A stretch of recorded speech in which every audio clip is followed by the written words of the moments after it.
let's see, I believe it was in 2002 that the state started something called the Florida Shorebird Alliance, a network of volunteers around the state who monitor nesting shorebirds, nesting rooftop birds. They're least terns, nest on rooftops. The roof of this building here, when it was re-roofed, Melinda Coley, who at the time was the librarian here and is now the head librarian, she's in charge of all of the libraries around the county. But when she was here, she managed to find extra money in the budget somewhere. She may replace the roof.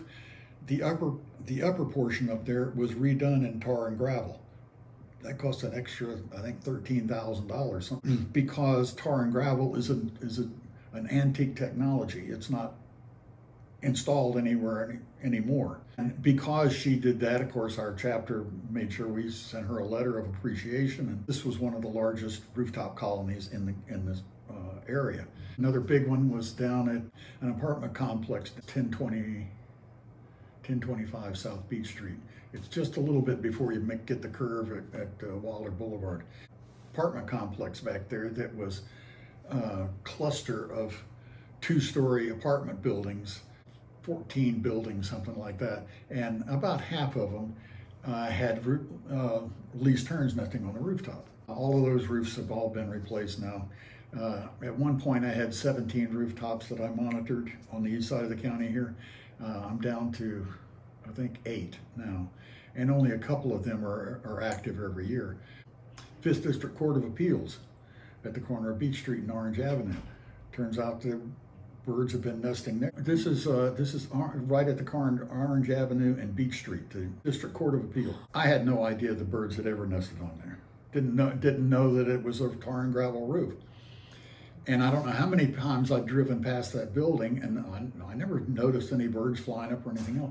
Well, earlier this year, one of our chapter members told me, she said, "David, I think there might be least terns on the roof of the courthouse down there." She said, "I know, I saw them flying up." I went by there, sure enough, there were a whole bunch of them. So I called the courthouse, ended up talking to the guy who's the head of the maintenance department. And not only was he aware of the birds were there, he was monitoring them himself using the rooftop cameras that they've got up there. So he would give me a count on the number of birds that were on the roof, the number of eggs that he saw, all of those kind of things. Unfortunately, that roof is scheduled to be replaced 2 years from now, and when it is, they will not be going back with tar and gravel. It actually kind of annoys some of the judges because they have these big skylights and they can hear the birds calling when they're up on the roof. It has interrupted court cases in the past. Because of this problem that the tar and gravel rooftops are no longer being replaced, I decided, well, why can't we maybe use one of these, a couple of the islands in the intercoastal, go in, scrape the vegetation off of them, restore them to sand and crushed shell, and then turn them into nesting sites for least terns, black skimmers, things like that. I approached the Florida Inland Navigation Districts about this early last month. They had their executive board meeting down in New Smyrna Beach last month, and somehow I got an invitation to the cocktail reception they had the night before the board meeting. So I went down there and ended up meeting the new Volusia County representative on Find, and I approached him with the idea, and he said, I think this is a great idea. He says, I'd support it with no problem. He said, how about coming back? He said, can you come back tomorrow morning and do a presentation for the board? I said, sure, I'll be here. So I came back, did a presentation, sent him a letter outlining it, which is what this is, and haven't heard back from him since. Janet Zimmerman, who is now the executive director of Fine, I sent her a letter, and she in turn called me, and we had a nice long, about a half-hour conversation where she gave me some really good pointers on how to approach this issue as we go forward. So I'm hoping that we're going to be able to do this. We need to do something because the birds are going to run out of places to nest when all of these tar and gravel roofs are gone. And I'm confident we'll figure out something that we'll be able to do. I mentioned black skimmers sometimes nesting on rooftops. They haven't done that here. They have done it in other places around the state. Here, back in 2005, they were getting ready to build a new Beach Patrol headquarters on South Atlantic Avenue. That lot and the lot immediately north of it had both had these little mom and pop hotels that did not survive Hurricane Charlie the year before. So both of them had been bulldozed, and they were just vacant lots on the beachside. So the owner, or the construction manager for the Beach Patrol building, happened to look out his window one afternoon, and he saw a pair of birds perched sitting on the sand. And he didn't know they were black skimmers, but he was raised here born here and raised here in Volusia County, and he'd been seeing them all his life, so he knew that it just seemed odd that they'd be out there.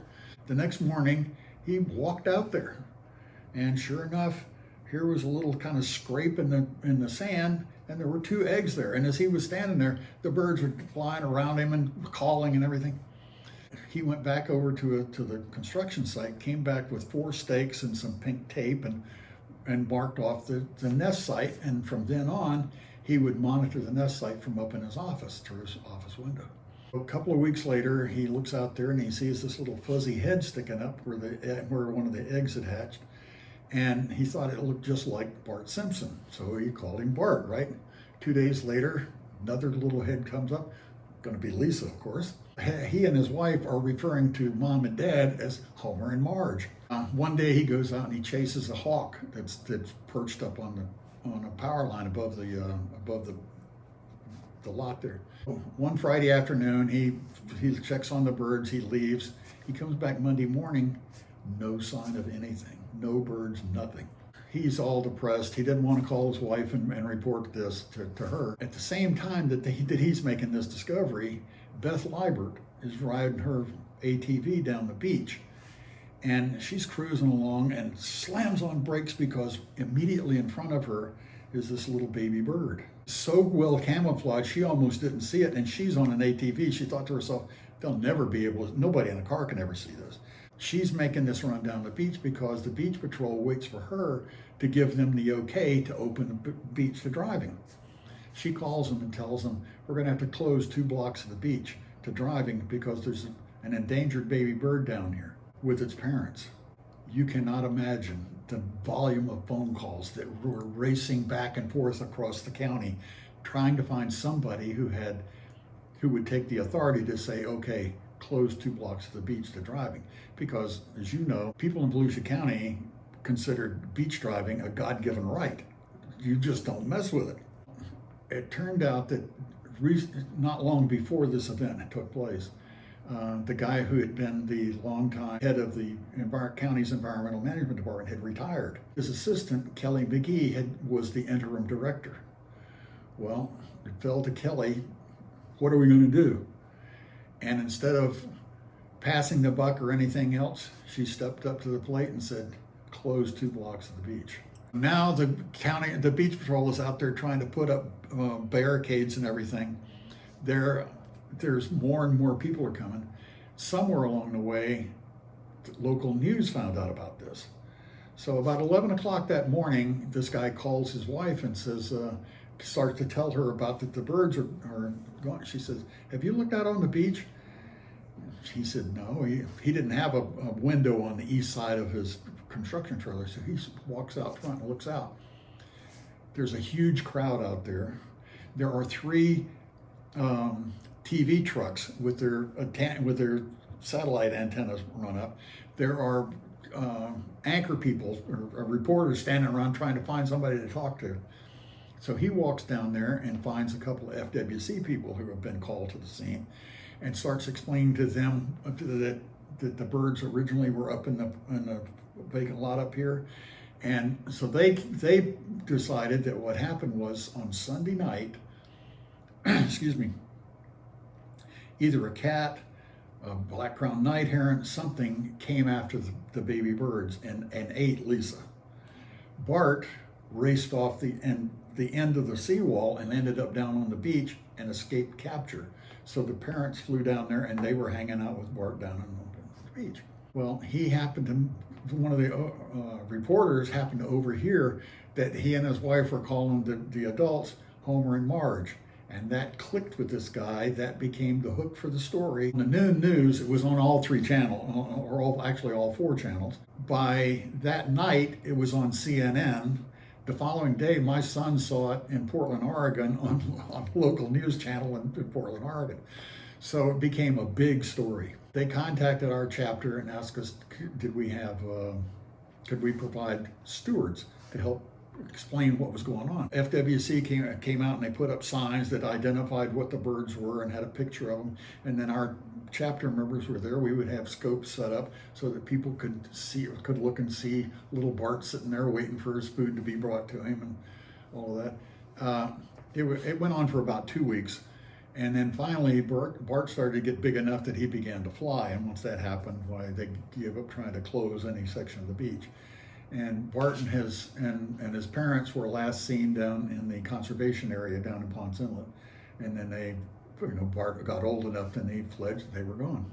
2 years later, a pair of black skimmers nested right in front of the Ocean's condos.